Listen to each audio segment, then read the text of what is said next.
এইজুপি হৈছে বনপিঠা ফলৰ গছ।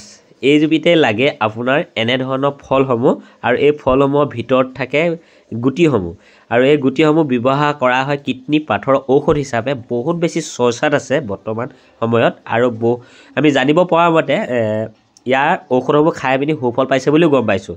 যোৱা দুদিনমানৰ আগত দাদা এজনে এটা ভিডিঅ' দিছিলে আৰু তেওঁ দি থাকে এনেধৰণৰ খুব ভাল ভাল ঔষধ মানে আমাৰ থলুৱা কিছুমান প্ৰজাতিৰ পৰা যে ঔষধ বনাব পাৰি খাব পাৰি নেচাৰেলি তাতে মানে মানুহ ইমান বেছি মানে ঔষধ আনিবৰ বাবে সমাগম হৈছে ইয়াত জানিব পাৰিছোঁ।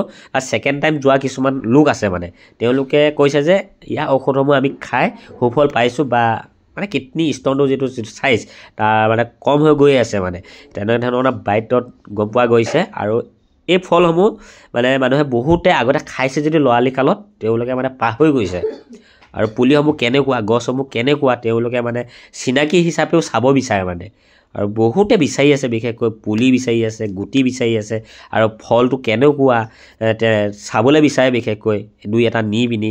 কিন্তু কি হৈছে এতিয়া আপোনাৰ পুলি যদি আমাৰ ওচৰত আছে 20টা কাষ্টমাৰ আমাৰ আপোনাৰ 100-150 এনেকুৱা ধৰণৰ সেইকাৰণে আমি যিটো পৰিমাণে আমি পুলি প্ৰস্তুত কৰি দিব লাগে বা যোগান ধৰিব লাগে সেইমতে আমি পৰা নাই।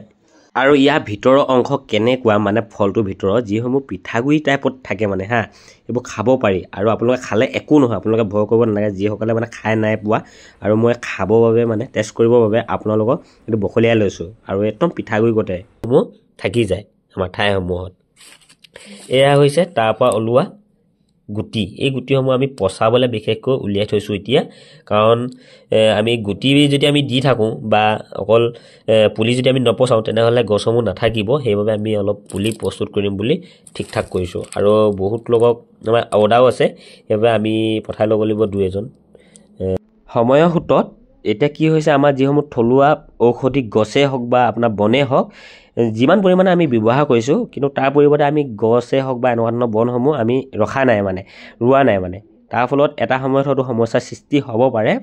আৰু আমি এতিয়া কি ভাবিছোঁ যে ঔষধ হিচাপে ব্যৱহাৰ কৰাৰ পৰিৱৰ্তে কিছুমান গুটি আমি পুলি প্ৰস্তুত কৰিম যাতে আমি কিছু লোকক দিব পাৰোঁ তেতিয়া আমাৰ থলুৱা প্ৰজাতিসমূহ থাকিব নহ'লে নাইকিয়া হৈ যাব এটা সময়ত। আৰু কিছু পুলি আমাৰ লগত আছে যদিহে আপোনালোকে ল'ব বিচাৰে বা কিনিব বিচাৰে তেনেহ'লে আপোনালোকে যিটো স্ক্ৰীনত দিয়া যিটো কণ্টেক্ট নাম্বাৰ আমাৰ নাৰ্চাৰী কণ্টেক্ট নাম্বাৰ হয় তাতে আপোনালোকে যোগাযোগ কৰিব পাৰিব। আৰু ইমান বেছি মানে হাৰত বৃদ্ধি পাইছে যে কিডনী পাথৰ ৰোগত যিকোনো বেমাৰে মানে বৰ দ্ৰুতগতিত বৃদ্ধি পাইছে তেনেহ'লে বহুত বেছি ভয়ানক হ'ব গৈ আছে। সেইবাবে আমি নিজক মানে ভালে ৰাখিব লাগিব চিন্তা কৰিব লাগিব নহয় জানো। তাই এটা ভিডিঅ' প্ৰস্তুত কৰিলোঁ ভিডিঅ'টো চাই যদিহে ভাল পালে তেনেহ'লে বহুত বেছি আপোনালোকে শ্বেয়াৰ কৰি দিব। ধন্যবাদ। জয় অসম। লাইক এটা কৰিব দেই।